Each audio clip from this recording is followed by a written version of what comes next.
Hi, this is Arthur. Today's episode is about Wyoming. Here are some facts about Wyoming. Wyoming is ranked 50th by population with under 600,000 people. The capital and largest city is Cheyenne. The governor is Republican Matt Mead. The senators are Republicans Mike Enzi and John Brasco. Wyoming sends one representative to the U.S. House of Representatives, a Republican. Bye.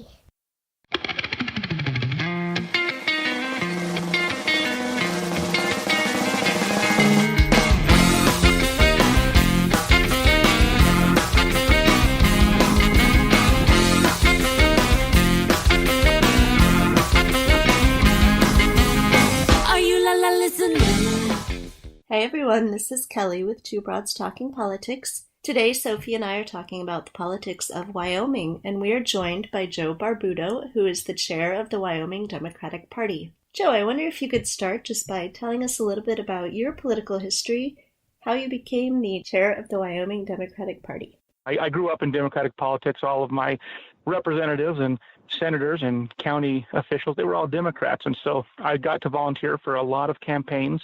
I went on later and started volunteering for some state campaigns and became more and more involved that way until 2008. I ran for and was elected to represent House District 48 in the Wyoming State Legislature. I did that for a couple of terms, and following that experience, I was part of managing a congressional campaign. Wyoming has one congressional district, one at-large district, so it was a statewide effort for Ryan Green. And, throughout that effort, we got to work closely with the Democratic Party, and we weren't successful, unfortunately. Liz Cheney ended up winning that race. But we really got some good issues out there, and folks talking about things like public lands and health care and economic diversity in Wyoming. And we wanted to keep that discussion going, and an obvious place for me to go next was to run for the chairmanship of the state party.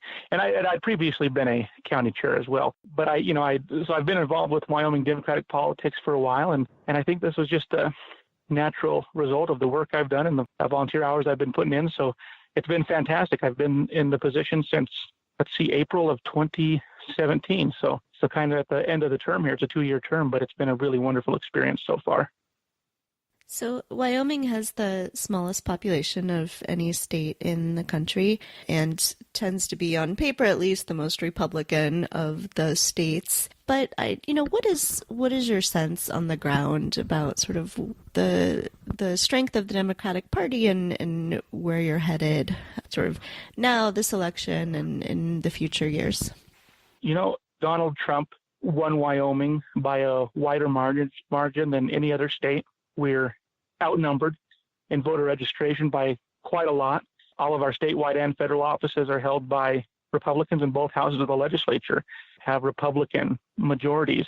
And so what I always tell people is that means that Wyoming Democrats have to be the toughest in the nation. And we are. And I think since 2016, since that election, we have seen a major uptick in people wanting to become active with the party, really wanting to be activists. In fact, they're not satisfied by just going to a meeting once a month or sharing news articles on social media with their friends. They want to write letters. They want to call. They want to march. They want to be a part of making things better. And so I think with that in mind, and with that mindset out there, we're making some incredible gains in Wyoming. I can tell you that when I came into this position, we had basically 2.5 staff members, great staff members. They did a fantastic job, but resources were limited and they were stretched pretty thin. But thanks to this renewed sense of activism across the state among Democrats, thanks to them turning what was a pretty awful situation in 2016 into something positive by becoming more involved, we've been able to build our capacity pretty incredibly. Actually, now we have, 4 full-time staff.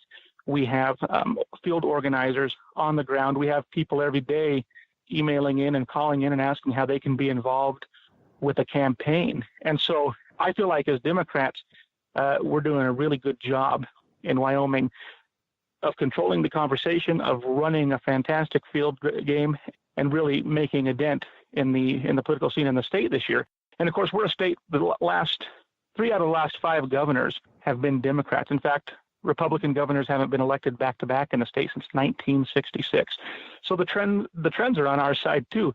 But no, we're working hard to make an impact, and we do have just an incredible volunteer base and an incredible staff that's dedicated to getting the job done. What are some of the issues that people in the state, especially these people who are sort of newfound activists, what are the things that they're really concerned with and want to make sure that the government is more responsive to? Well, I think a big one is economic diversity right now. Something like 70% of our state revenues come from energy production and mineral extraction. And that's a very cyclical thing. You know, I mean, it's a boom and bust cycle. And we're seeing that those booms are becoming less frequent. And when they do happen, they're less impactful. And those bust times are hard. We see people leave the state. We see resources go away, and it's a difficult place to live because of that. So I think on everybody's mind, and this is probably true all over the country, we're thinking about jobs. And so with, we have candidates out there talking about that. What can we do to bring some new industries, new revenues, new jobs to Wyoming so that when the one industry that does support our state has a bust, everything that doesn't fall out, that the bottom doesn't fall out of everything. That's a big issue. We have a lot of wide open spaces in Wyoming. And so a lot of those spaces are public land. They're federally managed lands, which are managed for every citizen in this country, and they're accessible to every citizen in this country. And that adds quite a lot to our quality of life in Wyoming.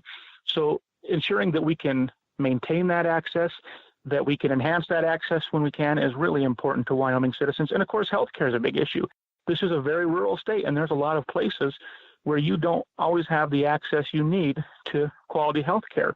And so I think addressing that problem, and both Mary Throne running for governor, Gary Trauner for Senate, Jim Byrd for Secretary of State, Jeff Doctor for auditor, and a lot of legislative and county candidates, they're talking about that a lot as they go door to door, because that's what they're hearing back from folks.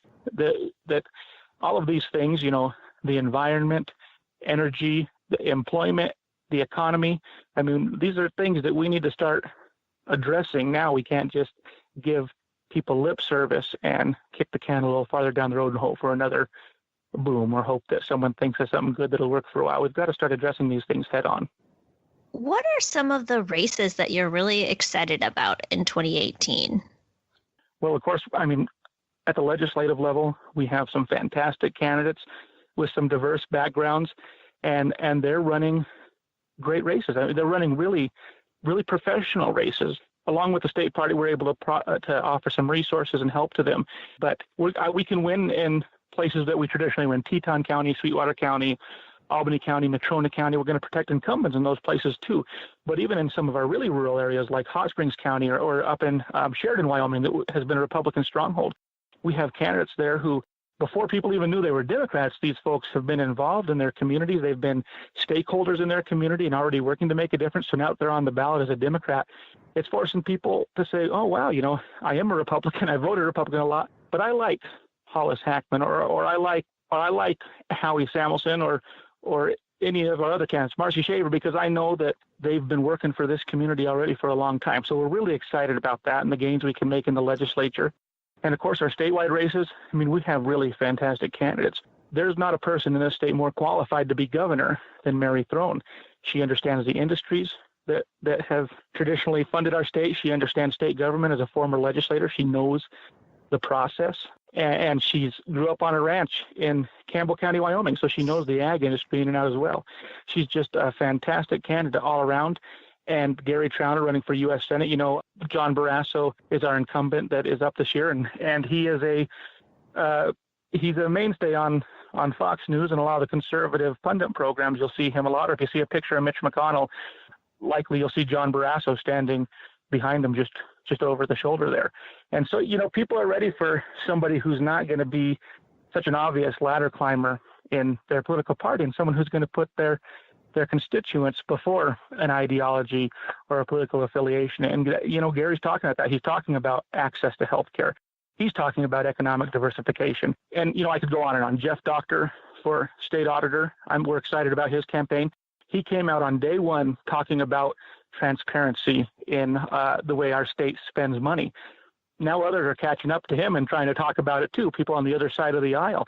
He's been doing it from day one because he understood the problem, and he knew that that's what people needed to hear, that that's what they wanted to talk about. and Jim Burt for Secretary of State. Again, another current legislator, and understands the processes that make our state work, understands our government, understands the people here and the culture here, and just will do a fantastic job. So really, I feel like I could go on and on and on about these candidates, but we're really excited about all of them.